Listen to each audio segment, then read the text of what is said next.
ഉണ്ണി വ്ളോഗ്സിന് പോലും ഇഷ്ടപ്പെട്ട തെലുങ്ക് സിനിമ എന്ന് പറഞ്ഞാൽ പിന്നെ അതിൽ കൂടുതൽ എന്താണ് പറയാനുള്ളത്. അത്രയ്ക്ക് സിനിമ എൻജോയ് ചെയ്യിപ്പിച്ചിട്ടുണ്ട്. ഗെയിം ചേഞ്ചറും പിന്നെ ബാലയ്യയുടെ സിനിമയായിരുന്നു ഞാൻ ഏറ്റവും കൂടുതൽ കാത്തിരുന്നത്. അൺഫോർച്ചുനേറ്റ്ലി ബാലയ്യയുടെ സിനിമ കേരളത്തിൽ റിലീസായില്ല.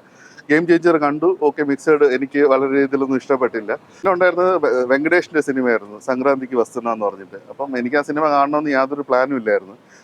പിന്നെ ഞാനിങ്ങനെ നോക്കുമ്പോഴത്തേക്കും കുറേയൊക്കെ നല്ല പോസിറ്റീവ് റിപ്പോർട്ട്സ് വരുന്നു. പിന്നെ ഞാനിങ്ങനെ വെറുതെ ഒന്ന് പോയി കണ്ടു നോക്കാമെന്ന് വിചാരിച്ചു. പിന്നെ ഇന്നലെ കൂടാതെ നമ്മുടെ ഒരു മലയാളത്തിലെ റിവ്യൂവറും കൂടെ ഹെവി പോസിറ്റീവ് പറഞ്ഞു, ഉണ്ണി വ്ളോഗ്സ്. അദ്ദേഹം ഒരു തെലുങ്ക് സിനിമയ്ക്ക് പോസിറ്റീവ് പറയണമെങ്കിൽ എന്തായിരിക്കും? എന്നാൽ പിന്നെ ഒരു ക്യൂരിയോസിറ്റി, കാരണം സിനിമ കാണാൻ പോയി.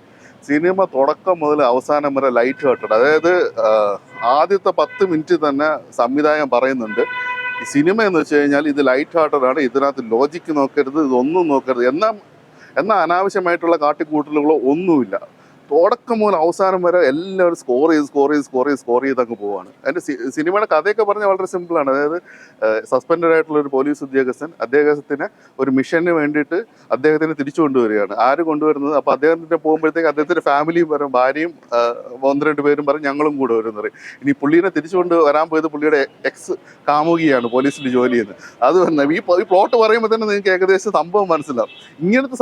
ഇങ്ങനത്തെ ഒരു സംഭവത്തിന് വലിയൊരു മിഷനിലേക്ക് കൊണ്ടുവരണം. കേട്ടോ, അവരെ കൊണ്ടുവരുന്നത് തെലങ്കാന CM ആണ് അവരെ റിക്വസ്റ്റ് ചെയ്ത് കൊണ്ടുവരുന്നത്. കാരണം ഇത് ഞാനിങ്ങനെ പറയുമ്പോഴത്തേക്ക് ലോജിക്ക് ഇത് ഒന്നും നോക്കരുത്, ഫുൾ തമാശകളാണ്, തമാശകളുടെ ഒരു പൊടിപൂരമാണ്. ആ സിനിമയിൽ ഒറ്റ മനുഷ്യരെ പോലെ. സാധാരണ നമ്മൾ സിനിമകൾ കാണുമ്പോൾ തെലുങ്ക് സിനിമകളിൽ ഇവൻ ഓവറായിപ്പോയി പുള്ളി ഇങ്ങനെ ചെയ്തു. ഇത് വരുന്നവരും പോകുന്നവരും കൊച്ചു പിള്ളേരടക്കം സ്കോർ ചെയ്ത് പോയത് മികച്ചൊരു കാഴ്ചയായിരുന്നു.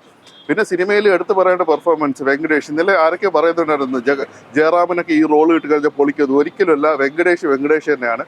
അദ്ദേഹത്തിൻ്റെ രീതിയിൽ മികച്ചതായിട്ട് ആ ഒരു ക്യാരക്ടർ ചെയ്തിട്ടുണ്ട്. അതായത് ഒരു ഭർത്താവാണ്, കൂടെ ഭാര്യയുണ്ട്, കൂടെ ഒരു എക്സ് കാമിയുണ്ട്. ആ സമയത്ത് പറ്റുന്ന കുറേ കാര്യങ്ങൾ, അതായത് ജീവിതത്തിലെ റിയൽ ലൈഫ് ഇതുമായിട്ട് പുള്ളി കൊണ്ടുപോകുന്നുണ്ട്. പിന്നെ ഐശ്വര്യ രാജേഷ്, പിന്നെ അതോടൊപ്പം മീനാക്ഷി ചൗധരി, ഈ 3 പേരാണ് കൂടുതൽ നല്ല രീതിയിൽ പെർഫോം ചെയ്തു വരുന്നത്. കൂടാതെ തന്നെ എടുത്തു പറയേണ്ട നല്ല പെർഫോമൻസ് അതിനകത്ത് വരുന്നത് സായി കുമാർ എന്ന തെലുങ്ക് നടൻ, നമുക്ക് എല്ലാവർക്കും അറിയായിരിക്കും അദ്ദേഹം.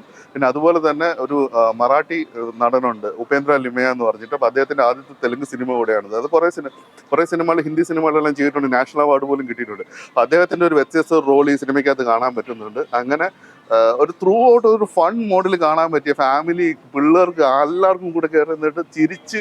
പിന്നെ ഒരു പ്രശ്നം എന്ന് വെച്ച് കഴിഞ്ഞാൽ തെലുങ്ക് വെർഷൻ മാത്രമേ ഇറങ്ങിയിട്ടുള്ളൂ. ഇതിനിടയ്ക്കാണെങ്കിൽ ഒരു സ്ലാങ് പിടിച്ചുള്ള കുറേ കാര്യങ്ങളുണ്ട്. അതിപ്പോൾ നമ്മളിപ്പോൾ മലയാളികളാണെങ്കിൽ കോഴിക്കോട് അല്ലെങ്കിൽ തൃശ്ശൂർ സ്ലാങ് ഒരു ടിപ്പിക്കൽ സ്ലാങ് അല്ലേ, അതുപോലെ ഒരു ആന്ധ്രയുടെ ഒരു റീജിയനിൽ ഒരു സ്ലാങ് പിടിച്ചാണ് ഐശ്വര്യ സംസാരിക്കുന്നത് സിനിമ മൊത്തം. അപ്പം കുറേ കാര്യങ്ങളൊക്കെ ആണെങ്കിൽ ഓൺലൈനർ കോമഡികളാണ്, പക്ഷെ നമുക്കത് ഭാഷ അറിഞ്ഞിരുന്നാൽ മാത്രമേ മനസ്സിലാവുന്നുള്ളൂ. നമുക്ക് സംഭവം എന്താണെന്ന് മനസ്സിലാവും, സബ് ടൈറ്റിൽ ഇങ്ങനെ കൂടെ ഇങ്ങനെ വായിച്ച് നോക്കേണ്ട ഒരു ഇതുണ്ട്.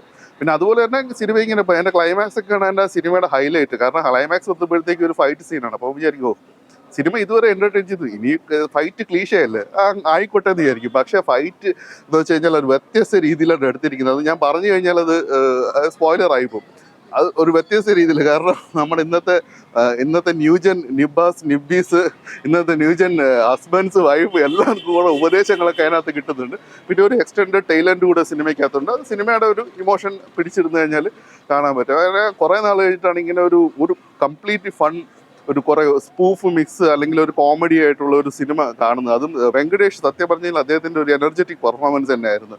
പിന്നെ സിനിമ പ്രത്യേകിച്ച് സ്ട്രിക്ട്ലി ഇത് ലോജിക്ക് നോക്കരുത്, അത് ലോജിക്ക് നോക്കരുത് എന്ന് വെച്ചാൽ അങ്ങനെ അതിഭീകരമായിട്ട് ലോജിക്ക് ഒന്നുമില്ല. ഇതിപ്പം അദ്ദേഹം താടിയുടെ മേക്കപ്പ് എടുത്തു കഴിഞ്ഞാൽ 6 വർഷം പുറകിലോട്ട് പോകും, താടി വെച്ച് കഴിഞ്ഞാൽ ഇപ്പോഴത്തെ മീൻസ് അതൊരു സിനിമയുടെ ആ ഒരു ഇത് എടുത്തു കഴിഞ്ഞാൽ അത് നല്ല രീതിയിൽ. പിന്നെ ഇതിനകത്ത് 2 പാട്ടുകളുണ്ട് വളരെ മനോഹരമായിട്ട് ചിത്രീകരിച്ചിട്ടുള്ളത്. ഇപ്പം നമ്മളിപ്പോൾ ശങ്കർ 75-100 കോടിയൊക്കെ പറഞ്ഞിട്ട് പാട്ടുകൾ വരുന്നത് നമ്മൾ കളിയാക്കി പറയുന്നതല്ല. പക്ഷേ ഈ സിനിമയ്ക്കകത്ത് അവസാനം ഒരു പൊങ്കൽ മീൻസ് സംക്രാന്തി റിലേറ്റഡ് ആയിട്ടുള്ള ഒരു പാട്ട് വരുന്നുണ്ട്. എന്ത് മനോഹരമായിട്ടാണ് അവർ ചെയ്തിരിക്കുന്നതെന്ന് അറിയാമോ? ഒരു ബ്യൂട്ടിഫുൾ ആയിട്ട് അവരെല്ലാം കോറിയോഗ്രാഫി അടങ്ങി ചെയ്തിട്ടുണ്ട്. അങ്ങനെ തീർച്ചയായിട്ടും ഇത് OTT വന്നു കഴിഞ്ഞാൽ മലയാളികൾ ഏറ്റവും കൂടുതൽ ഇതൊരു പക്ഷേ മലയാളം ഡബ്ബിങ് OTT വന്നു കഴിഞ്ഞാൽ ഉണ്ടാവണം എന്നും കൂടെ ഞാൻ ആഗ്രഹിക്കുന്നു. കാരണം നല്ല രീതിയിൽ സിനിമ എനിക്ക് വർക്കൗട്ട് ആയിട്ടുണ്ട്. Light hearted comedy